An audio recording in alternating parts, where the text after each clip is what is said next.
আসসালামু আলাইকুম। আশা করি সকলেই ভালো আছেন।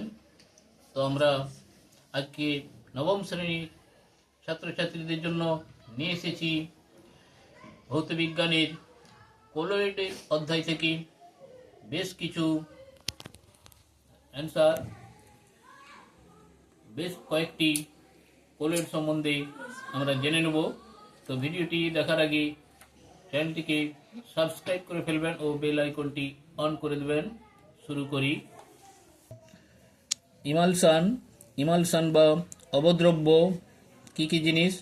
দুধ, মাখন, কোল্ড ক্রিম, ভ্যানিশিং ক্রিম, এগুলো হলো ইমালসান।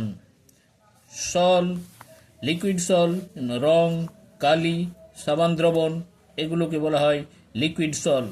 কঠিন সল, সলিড সল হচ্ছে রঙিন কাঁচ, সংকর ধাতু, রত্নপাথর, এগুলো কঠিন সল।